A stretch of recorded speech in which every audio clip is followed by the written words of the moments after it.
दोस्तों, big boss का double face आज सबके सामने आ चुका है। जब उनको अपने फेवरेट को बचाना होता है तो ऑफर पे ऑफर आ जाते हैं।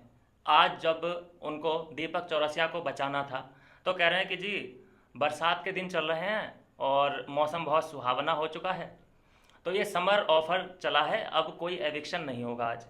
ये कोई सेंस बनता है इस बात का?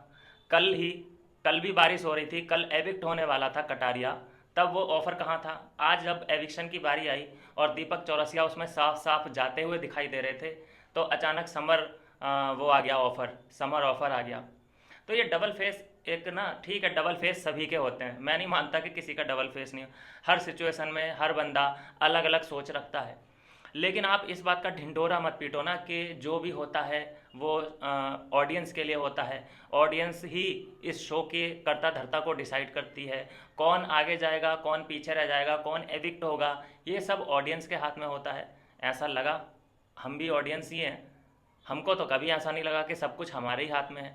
देखा यह जाता है हर बार कि जो ऑडियंस का फेवरेट होता है उसको इतनी अंदर यातनाएं दी जाती हैं, इतना डबल ट्रबल दिया जाता है। जैसे कटारिया को ही देख लो, कल उसको रात में बाहर सोना पड़ा है। बाहर देखा ये भी गया था कि एक सांप रेंगते हुए बाजू से गुजर गया। वो न्यूज़ सच्ची थी या झूठी थी अभी आइडेंटिफाई नहीं कर सकते हैं, लेकिन ये भी ह्यूमर फैला है कि एक सांप गुजरा था पास से। तो अगर इनको अपने फेवरेट को बचाना होता है तो ये कोई भी चालें चल सकते हैं और बड़े सिंपल वे में लेके निकल जाते हैं ये। दीपक चौरसिया कोई विनर नहीं बनने वाले हैं शो के, जानता हूँ मैं, लेकिन लगभग वो एक आधा हफ्ते तक या एक डेढ़ हफ्ते तक और खींचेंगे। ये होता है ये। अब ये क्या है, नाम भी हो गया और काम भी हो गया।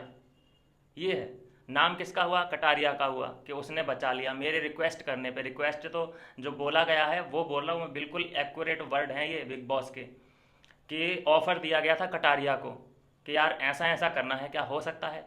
उसने एक्सेप्ट कर लिया। नहीं तो वो अरमान को लगे हाथ भेज सकता था कटारिया, चाहे पकड़ा जाता बाद में, होता सो होता। उसका मन था कि इस बार अरमान को भेज ही देता हूँ।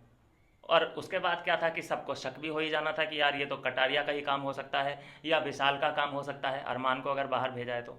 ये ज़रूरी नहीं था कि दीपक चौरसिया को ही भेज सकते थे। जब बाहर वाला लव है तो वो अरमान को भी तो एविक्ट कर सकता था, लेकिन ऐसा होने नहीं दिया। खैर, ये पूरी प्रक्रिया तो आज विफल हो गई। नॉमिनेशन हुए, इतना लोगों ने मेहनत करके वोटिंग की, सब ट्रेंड वगैरह चलाए, ये सब फालतू की बातें हो गई नहीं हो गई? या तो एविक्शन रखो मत। लेकिन अभी देखा ही जा रहा है, लाइव जो तस्वीरें निकल के सामने आ रही हैं, फिर से नॉमिनेशन की प्रक्रिया शुरू हो चुकी है। फिर से एक लिस्ट आ जाएगी हमारे पास अभी अभी कि कौन कौन नॉमिनेट हुए हैं। और इस बार जो वीकेंड का वार होगा उसमें ज़रूर मुझे लगता है कि इस बार 2 एविक्शन होंगे, और मुझे तो लगता है कि 4 एविक्शन की ज़रूरत है, लेकिन चलिए 2 ही होते हैं तो उन्हीं से काम चलाना पड़ेगा। बाकी इंतज़ार है, हो सकता है कि कल तक मुझे लगता है कि वाइल्ड कार्ड एंट्री हो जाए और एक नहीं 2-2 होंगी। मिलता हूँ नेक्स्ट वीडियो में नई अपडेट के साथ।